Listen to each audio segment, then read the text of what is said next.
Bab 510. Anda salah mengenal orang.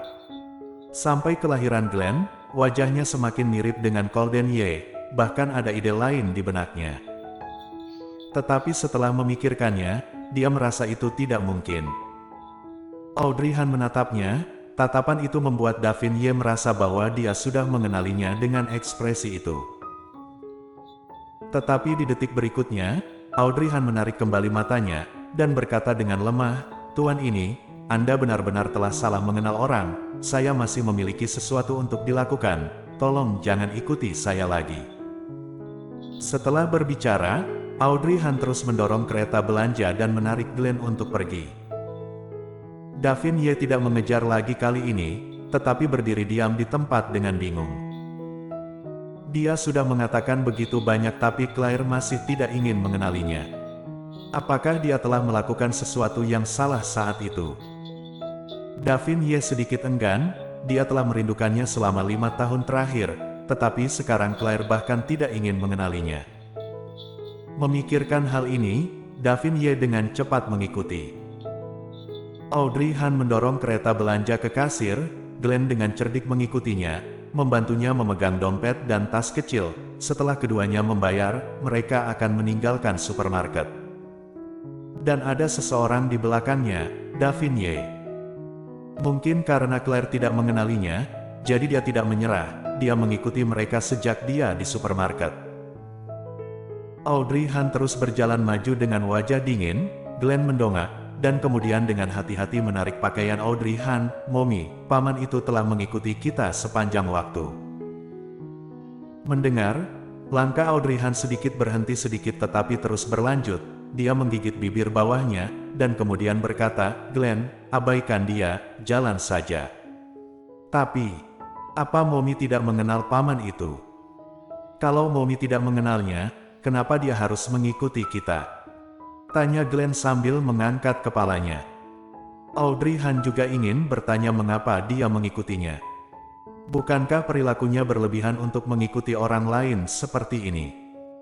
Namun, dia tidak ingin bertanya padanya, jadi dia tidak akan bertanya padanya. Memikirkan hal ini, Audrey Han menarik napas dalam-dalam, dan melihat bahwa komunitas tempat mereka tinggal tidak jauh di depan. Dia tidak bisa membiarkan Davin Ye tahu bahwa dia tinggal di sini, kalau tidak, dia terus datang ke sini untuk mencarinya di masa depan. Sambil berpikir, dia kebetulan melihat restoran barbecue di sisi jalan, jadi dia berkata, "Glenn, kita sudah lama berbelanja, ayo makan dulu ya." Glenn mendongak, "Tapi Mommy, bukankah kita akan pulang untuk memasak?" "Tidak apa-apa." Audrey Han tersenyum lembut, "Makan sedikit barbecue tidak akan mempengaruhi makan malam selama kita tidak makan terlalu banyak, Mommy sudah lelah." Glenn mengangguk, "Baiklah kalau begitu." Jadi keduanya pergi ke toko barbecue bersama, dan penjaga toko datang untuk menyambut dengan antusias begitu mereka duduk. Davin Ye yang mengikuti mereka berhenti, dia berdiri di luar restoran barbecue, dan kemudian melihat sekeliling. Dia adalah orang yang cerdas, menebak bahwa Audrey Han tidak naik taksi setelah berbelanja, tetapi membawa anak itu untuk berjalan ke depan, jadi Davin Ye menebak bahwa dia seharusnya tinggal di dekat sini dan sekarang mereka memasuki toko barbecue. Mungkin Claire tidak ingin dia tahu di mana dia tinggal. Sebagai seorang pria, jika dia memiliki sikap seorang pria, Davin Ye seharusnya langsung pergi saat ini, daripada terus menyusahkan pihak lain. Tapi, dia belum melihatnya selama 5 tahun, Claire ada di kota ini, dia akhirnya bertemu dengannya hari ini dan Claire langsung pergi, dia merasa enggan. Memikirkan hal ini, Davin Ye mengepalkan tinjunya dengan keras, ragu-ragu untuk pergi. Tepat saat ini telepon berdering, Davin Ye mengeluarkan telepon untuk menjawab sebentar, lalu raut wajahnya menjadi sedikit jelek. "Aku akan segera datang." Setelah menutup telepon, Davin Ye menatap dua orang di restoran barbecue dengan enggan. Akhirnya, setelah memikirkannya, dia mengeluarkan pena yang dibawanya, lalu merobek selembar kertas kecil dan menulis teleponnya kemudian melangkah ke toko barbecue. Ketika Davin Ye duduk di depan dua Audrey Han, wajah Audrey Han membeku dan menatapnya dengan sangat buruk. Tuan ini, saya sudah bilang tidak mengenalmu. Apa maksud Anda dengan mengikuti saya seperti ini? Jika Anda masih mengganggu saya akan memanggil polisi untuk menyelesaikan masalah. Davin Ye memandangnya dengan tak acuh, dan berkata dengan lembut, meskipun aku tidak tahu mengapa kamu tidak ingin mengenaliku, kamu pasti memiliki alasan sendiri. Aku tidak akan memaksa jika kamu tidak ingin mengatakannya, tapi aku akan menunggu. Ini adalah nomor teleponku, aku sudah menunggumu 5 tahun, jika kamu ingin mengenalku lagi, kamu bisa menghubungiku. Setelah berbicara, Davin Ye meletakkan kertas dengan nomor ponselnya di meja. Audrey Han tidak menggerakkan matanya, tatapannya masih dingin. Davin Ye sedikit terbatuk, aku punya sesuatu untuk dilakukan, jadi aku tidak akan mengganggumu lagi. Setelah berbicara, Davin Ye langsung bangkit dan pergi, tetapi sebelum pergi, dia melihat Glenn dan ekspresi di matanya, dia segera pergi dan berjalan terburu-buru. Mommy, ini nomor ponsel yang ditinggalkan paman itu. Glenn mengambil kertas itu.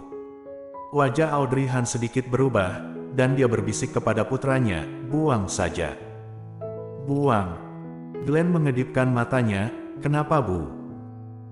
Audrey Han dengan sabar menjelaskan kepada putranya, Glenn, Mommy tidak ingin berhubungan dengannya, jadi tidak memerlukan nomor ponselnya. Selembar kertas ini secara alami tidak berguna, jadi buang saja.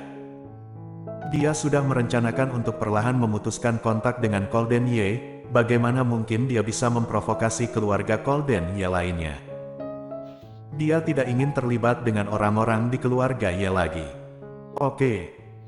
Glenn mengerti apa yang dia maksud, dan tangan kecilnya meremas kertas itu menjadi bola, lalu melemparkannya ke tempat sampah di sebelahnya.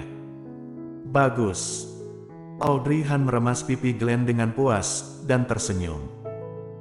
Setelah keduanya makan beberapa barbecue di restoran barbecue, Audrey Han yakin bahwa Davin Ye benar-benar pergi, jadi dia melunasi tagihannya dan membawa Glenn kembali. Ketika mereka berdua melewati jalan setapak, kucing betina di rumput melihat Audrey Han dan melompat keluar, menggosok kakinya dan mengeong. Glenn menunjuk kucing itu. Audrey Han mengangguk, dan ingin membungkuk untuk menyentuhnya, tetapi sayangnya dia membawa sesuatu di tangannya.